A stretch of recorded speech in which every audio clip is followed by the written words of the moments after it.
135 గజాల భూమి కేవలం 8 లక్షలకే. ప్రతి నెల 10,000 మంత్లీ రెంటల్ ఇన్కమ్. వయనాడ్ విలయంతో తన కుటుంబ సభ్యులందరినీ కోల్పోయింది. ప్రేమించిన వాడు తప్ప ఆమెకు ఏం మిగలేదు.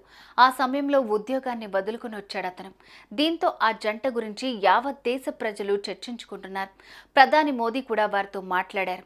అయ్యిందేదో అయిపోయిందనుకుని తమ వారిని తలుచుకుంటూ పెళ్లికి సిద్ధమైంది ఆ అమ్మాయి. కానీ విధి ఆమె సంతోషాన్ని చూడలేకపోయిందో ఏంటో, తనకు మిగిలిన ఒక్కగానొక్క వ్యక్తి తన ప్రియుణ్ణి కూడా దూరం చేసింది. ఇప్పుడు ఆమె మళ్ళీ ఒంటరిదైంది. ఆమె శృతి.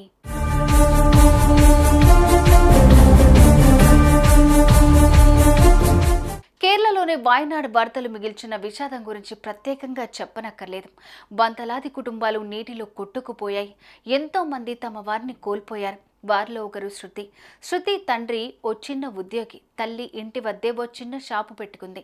అటు చెల్లి కాలేజీలో చదువుతోంది. కాగా శృతి కూడా కోజికోడ్లోని ఒక ప్రైవేటు ఆసుపత్రిలో ఉద్యోగం చేస్తోంది. ప్రతిరోజు ఇంటికి రావటం కుదరకపోవటంతో సెలవుల్లో ఇంటికెళ్లి కుటుంబ సభ్యులతో గడిపేది. ఇలా వీరి కుటుంబం హాయిగా బ్రతుకుతోంది.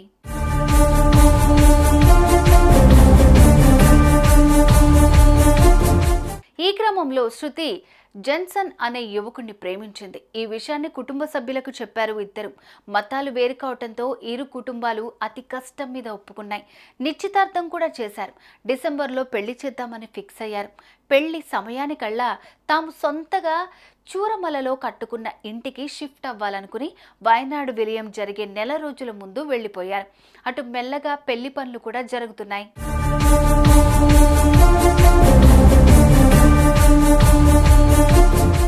ఈ క్రమంలో జూలై 30 రాత్రి ఉద్యోగరీత్యా శృతి చూరలమలకు 2 గంటల దూరంలో ఉన్న కోజికోడుకు వెళ్ళింది.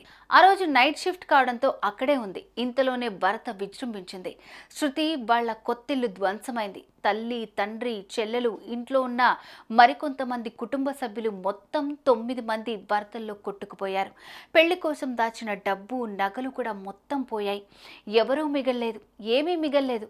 దీంతో శృతి కన్నీరు కట్టలు తెంచుకుంది. నా అనుకున్న వారు ఎవరూ మిగల్లేదే అని గుండె లవిసేలా రోధించింది.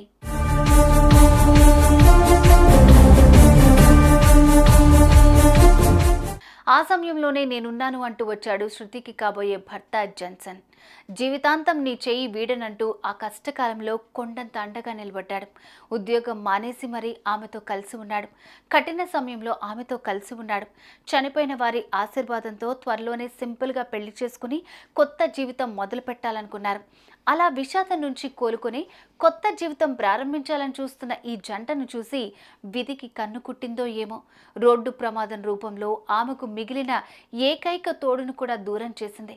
అటు కుటుంబ సభ్యులను, ఇటు ప్రాణానికి ప్రాణంగా ప్రేమించిన వ్యక్తిని కోల్పోయిన శృతి మళ్ళీ అనాథగా మిగిలింది.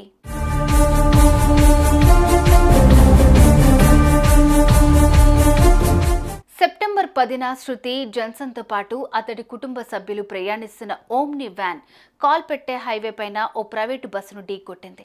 ఈ ప్రమాదంలో శృతితో పాటు మిగతా వారికి స్వల్ప గాయాలు కాగా తీవ్రంగా గాయపడిన జెన్సన్ చికిత్స పొందుతూ మరణించాడు. అంతే, శృతి గుండె మరోసారి బద్దలైంది. ఈసారి ఏడ్చినా కన్నీరు ఇంకిపోయినట్లు అనిపించింది. ఇంకా నాకు దిక్కెవరు అంటూ బోరుమంది శృతి. తనకు జరిగిన అన్యాయానికి దేవుడే సమాధానం ఇవ్వాలంటోంది.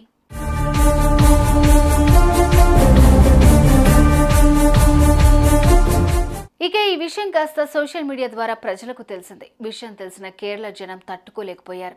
మేమున్నామంటూ శృతి, జాన్సన్ జంట ఫోటోలను డీపీగా పెట్టుకోసాగారు.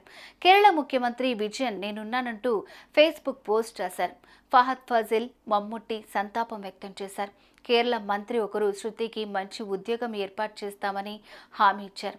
ఆమెను కంటికి రెప్పలాగా కాపాడుకునే బాధ్యత ప్రభుత్వానిది, కేరళ ప్రజలది అన్నారు.